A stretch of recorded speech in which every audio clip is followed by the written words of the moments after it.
apa? InsyaAllah kita nak dengar satu hadis Nabi sallallahu alaihi wasallam, hadis Nabi yang diriwayatkan oleh seorang sahabat, dan sahabat ini cukup special. Kalau kita boleh baca sejarah hidupnya, cukup menarik. Nama sahabat ini ialah Abdullah bin Salam. Abdullah bin Salam. Ramai di kalangan sahabat Nabi nama Abdullah. Ada Abdullah bin Mas'ud, ada Abdullah bin Umar, ada macam-macam Abdullah lagi, dan ada juga yang perangai tak senonoh nama Abdullah juga, Abdullah bin Ubay bin Salul, ketua munafikin. Dan generasi-generasi seterus itu di zaman Khulafa' Rasyidin ada pula Abdullah bin Sabah, seorang Yahudi daripada Yaman yang buat huru-hara, nama Abdullah juga. Tapi yang Abdullah bin Salam ini special. Dia meriwayatkan tak banyak hadis Nabi sallallahu alaihi wasallam, tapi antara hadis Nabi yang awal beliau riwayatkan ialah dalam satu hadis Nabi sallallahu alaihi wasallam yang mana baginda sallallahu alaihi wasallam membicarakan beberapa perkara. Jadi dalam riwayat hadis itu disebut, dia kata di antara perkataan awal yang aku dengar daripada baginda sallallahu alaihi wasallam, dalam keadaan aku lihat wajahnya, tengok wajah Nabi je, kata Abdullah bin Salam ini, terbukti dia adalah lelaki yang benar. Orang dia orang yang cakap benar, bukan orang bohong, bukan orang sembang apa dia kata, macam-macam lah kan, labun kosong aja mungkin dan sebagainya kan, dan seumpama dah. Tengok muka Nabi, Masya Allah, itu baru tengok muka Nabi. Tengok muka Cikgu Zul macam mana kamu, kan? Agak ni kita kan, tengok muka orang lain, tengok muka kawan sebelah nak bergaduh dia kerjanya.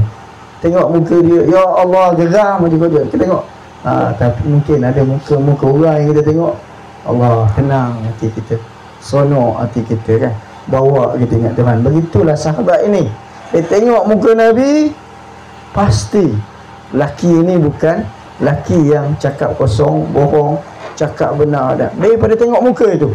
Lalu dia kata, antaranya dia dengar antara ungkapan awal baginda sallallahu alaihi wasallam, baginda sallallahu alaihi wasallam sabut, ya ayuhan nas, wahai manusia, afshu as-salam, sebarlah kamu akan salam kesejahteraan, sebarlah kamu akan salam, wa at'imu at-ta'am, berilah kamu akan makanan, wasilu al-arham, hubungkanlah silatul rahim, jangan putuskan silatul rahim, wasallu laila wan nasu niyam, dan semayanglah kamu pada waktu malam, semayang tahajud, semayang apa, bukan semayang terkejut nak tengok apa Barcelona tadi mau nak tengok apa MU zaman sekarang dengan ada Ronaldo balik, sungkur juga nampak ada macam-macam lagi bukan itu kan, tapi lillahi ta'ala sallul lail,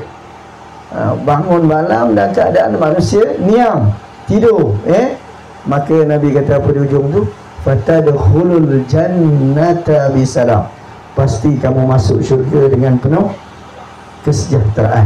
Allahu akbar ya. Jadi kita balik pada sahabat tadi, Abdullah bin Salam, kenal sikit pagi ni siapa dia Abdullah bin Salam. Ada tak cerita dalam Quran? Rupanya Abdullah bin Salam ni ceritanya ada dalam Al-Quran. Kalau kita rajin buka Al-Quran, ada satu surah nama dia surah Al-Ahqaf. Surah Al-Ahqaf ayat 10. Ayat dia panjang, saya ambil petikan dia saja. Wa syahida syahidun min bani Israil bimithlihi wa amana wa fakaffartum walakin istakbartum wa syahida syahidun, menyaksikanlah kebenaran ajaran Muhammad itu seorang laki daripada Bani Israel, sebagaimana orang yang lain membenar ke ajaran Nabi sallallahu alaihi wasallam, lalu dia beriman, kamu wastakbartum, kamu ego, engkar, enggan. Orang ahli kitab yang lain tak nak beriman. Jadi ahli kitab yang beriman sedikit, tak ramai, tapi mereka yang beriman ni kualiti hebat. Jadi kadang-kadang kita kena tengok kebenaran tu bukan dengan ramai orang, bukan dengan banyak pengikut, bukan dengan Allah, tapi kebenaran itu ditentukan dengan raca yang sebenarnya daripada Al-Quran dan juga hadis Nabi sallallahu alaihi wasallam. Dan ini memang benda prinsip yang dipegang oleh berjasa mana pun, apa pun kita mesti bersama dengan kebenaran, bukan bersama dengan orang tak tentu hala aja gitu. Ramai sorak dia, riuh soraknya, akhirnya gadai kampung. Menang sorak, kampung tergadai. Ini suatu yang telah banyak kita lihat dan berlaku. Dan kalau panjang lagi umur kita tak tahu dah apa yang akan kita lihat lagi di tanah air cerita ini. Jadi kita balik pada sahabat tadi, sahabat tadi begitu. Lalu bahkan yang cukup menarik, apabila baginda sallallahu alaihi wasallam sampai di Madinah, beliau adalah di antara orang yang awal jumpa dengan Nabi, orang ahli kitab ini yang beriman, kerana memang dia mengkaji kitab terdahulu. Dia adalah merupakan seorang ilmuwan Yahudi, bukan orang biasa, seorang ulama yang mahir tentang kitab-kitab terdahulu.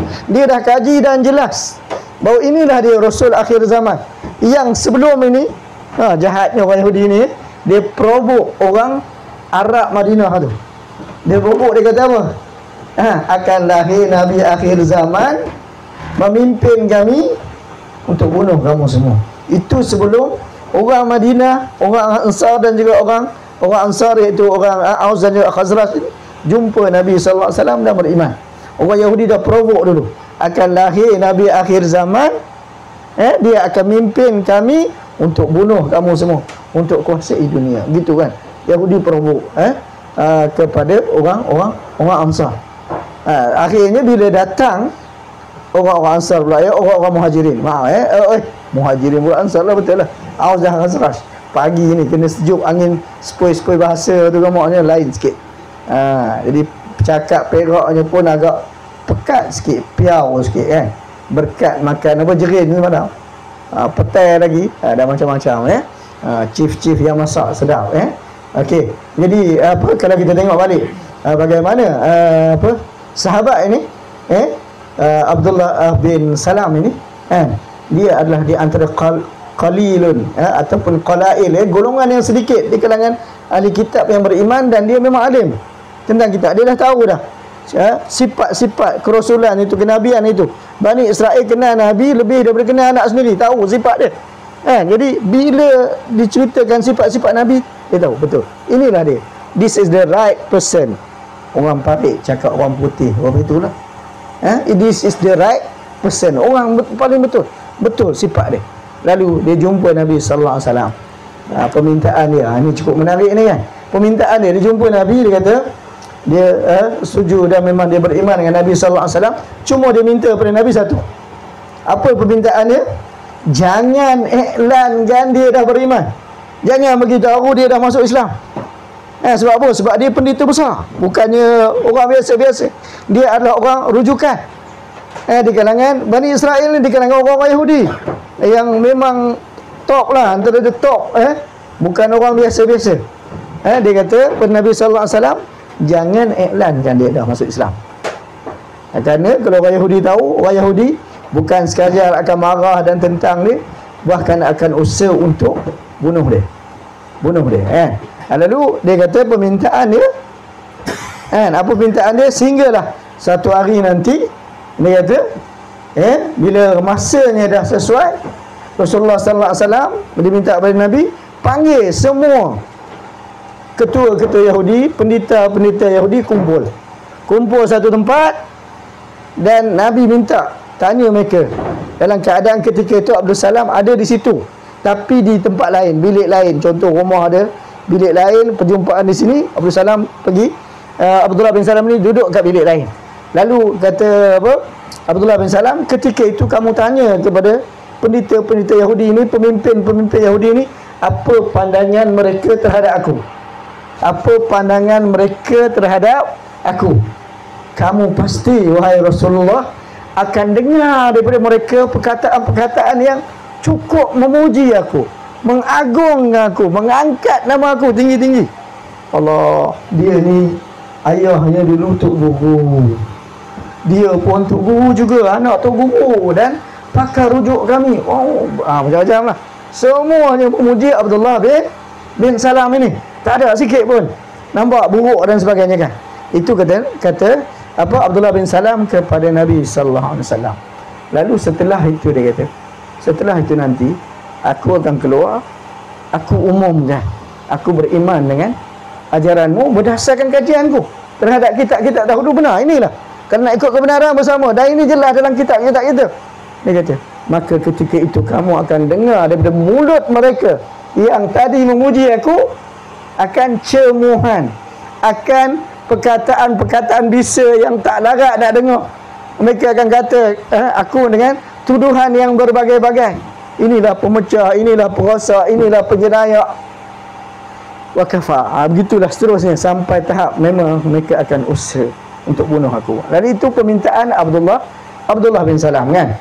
Lalu setelah beberapa ketika dia beriman, dia beriman kan. Dia apa, dan disembunyikan keimanan sampai masa hari yang ditentukan berlaku apa yang berlaku. Masya-Allah. Jadi hadis